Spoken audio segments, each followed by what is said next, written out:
एक त्रेता युग की सिया थी जिसने अपने पति व्रत धर्म को निभाने के लिए वनवास को चुना। रावण के वैभव का तिरस्कार करने में एक पल का विचार भी नहीं किया। और एक आज की सिया गोयल है जो अपने होने वाले पति को धक्का देने से पहले एक पल भी नहीं सोचती। हाँ दोस्तों, मैं बात कर रहा हूं आज के सिया गोयल मर्डरर की, जो सोनम और मुस्कान के बाद अगली मर्डरर बन चुकी है। अग्रवाल की जो हत्या हुई उसके ऊपर आज मैं पूरा वीडियो लेकर आया हूं। क्या है पूरा मामला जिसे लेकर आज सोशल मीडिया पूरा ट्रेंड कर रहा है, केतन अग्रवाल मर्डर केस या पुणे मर्डर केस के नाम से। दोस्तों, तो क्या है पूरा मामला, आइए आप लोगों के बीच रखता हूं। बताया जा रहा है कि 26 वर्षीय केतन अग्रवाल जो बोस्टन यूनिवर्सिटी से पढ़ाई करके आए थे और अपने पिता के बिल्डर का जो कारोबार है उनमें उनका सहयोग भी कर रहे थे और अपने बिजनेस को आगे बढ़ा रहे थे। उनके पिता ने सोचा कि अब बेटा कमाने लगा है तो क्यों ना उसकी शादी कर दी जाए, और उन्होंने अपने एक मित्र की बेटी सिया गोयल से उसकी शादी तय कर दी। दोनों परिवार इस रिश्ते से काफी खुश थे। सिया और केतन आपस में एक खूबसूरत जोड़ी के रूप में उभर रहे थे। इंस्टा, फेसबुक पर, सोशल मीडिया पर उनकी तस्वीरें छाई रहती थी। कभी केतन सिया को प्रपोज करते थे तो कभी उन्हें सरप्राइज गिफ्ट देते थे, और ये सारी वीडियोस से लगता था कि ये दुनिया के सबसे बेस्ट और हैप्पी कपल होंगे।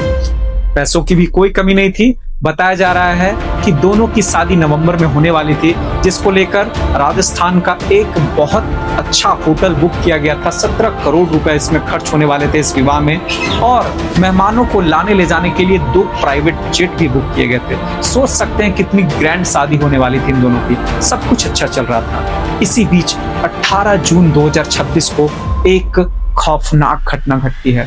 तो पता चलता है लोहगढ़ किले में ट्रैकिंग के दौरान पैर फिसलने से केतन अग्रवाल की मौत हो गई है। दोस्तों, ये घटना दोनों ही परिवार को झकझोर कर रख देती है।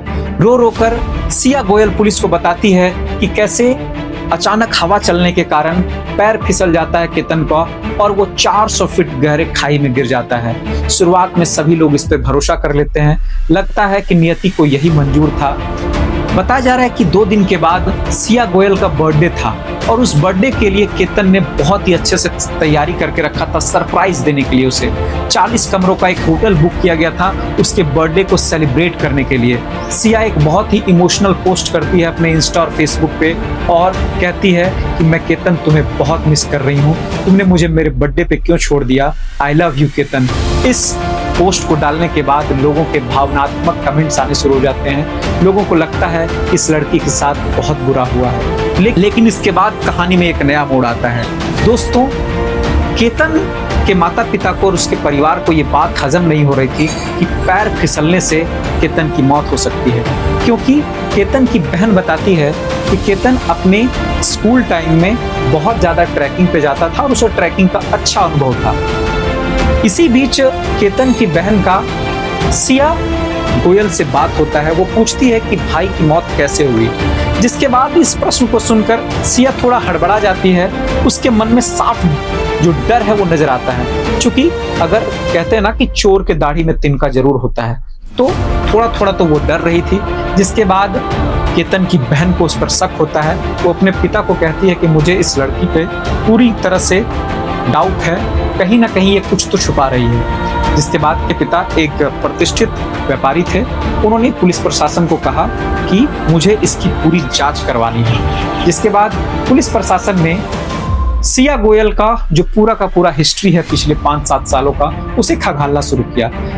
इस बीच सिया के जो इंस्टा, फेसबुक और यूट्यूब चैनल थे, उन सारे चीजों से पता चलता है कि सिया का अफेयर एक लड़के से था जिसका नाम है चेतन चौधरी।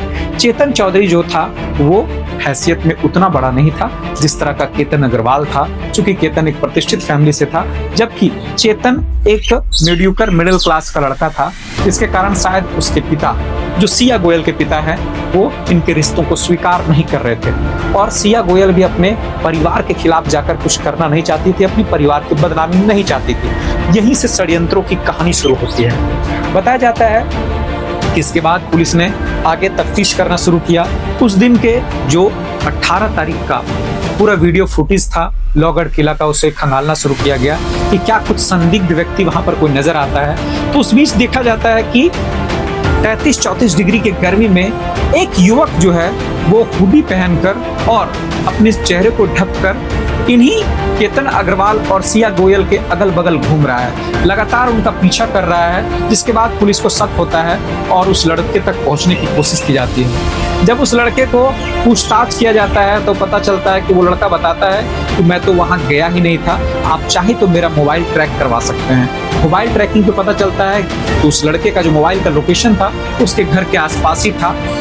पुलिस को लगता है कि हो सकता है ये लड़का नहीं हो, लेकिन जब उसके ऑफिस में जाकर संपर्क किया जाता है तो पता चला कि एक कर्मचारी बताता है कि जो चेतन चौधरी है वो कुछ दिनों के लिए उसका मोबाइल मांगा था कि मेरा मोबाइल खराब हो गया है तो थोड़ा सा अपना मोबाइल मुझे यूज करने के लिए दीजिए। जब उस नंबर को ट्रैक किया जाता है तो वो नंबर लोहगढ़ किले के आसपास नजर आता है। इसके बाद पुलिस का शक जो है वो पूरी तरह से गहराता चला गया। पुलिस ने सिया गोयल और चेतन चौधरी को अरेस्ट किया, उनसे कड़ाई से पूछताछ की गई। तो चूंकि वो सातिर अपराधी तो थे नहीं, तुरंत सारे गुनाह को कबूलना शुरू किया कि किस तरह से सिया गोयल ने और चेतन चौधरी ने मिलकर इस हत्या की साजिश रची। बताया जा रहा है कि 18 तारीख से पहले 14 तारीख को भी इस घटना को अंजाम देने की कोशिश की गई थी, लेकिन उस दिन भाग्य अच्छा था केतन का कि वो बच गया। जब उसने पूछा कि तुमने मुझे धक्का क्यों दिया, तो सिया ने कहा तुमने देखा नहीं यहाँ पर सांप था इसलिए मैं डर गई और तुम्हें धक्का दे दी। लेकिन 18 तारीख को उसका भाग्य साथ नहीं दे पाया और एक घर का चिराग हमेशा हमेशा के लिए बुझ गया।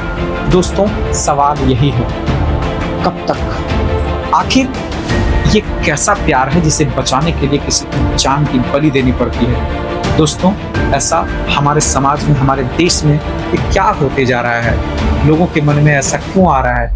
देखिए एक वीडियो में कैसे केतन के पिता ये कहते हैं कि शायद उसने मुझे एक फोटो भी भेज दिया रहता, एक मैसेज भी कर देती तो मैं खुद से ये विवाद तोड़ देता, लेकिन मेरे बेटे को तो बख्श देती। मेरे बेटे की क्या गलती थी? पूरे परिवार का रो रो के बुरा हाल है, एक परिवार का चिराग हमेशा के लिए बुझ गया है। तो दोस्तों, कमेंट करके आप जरूर बताएं कि इस तरह की घटनाएं जो हमारे देश में घटित हो रही हैं इसके पीछे मूल कारण क्या है। मुझे तो लगता है कहीं ना कहीं हमारा नकारात्मक सोच और हर चीज के पीछे जो नेगेटिविटी है ये इसका मूल कारण है। आए दिन फिल्मों में, इश्तिहारों में इस तरह की नेगेटिविटी को हमारे सामने परोसा जाता है जो हमारे कहीं ना कहीं दिलो दिमाग पर हावी होता जा रहा है।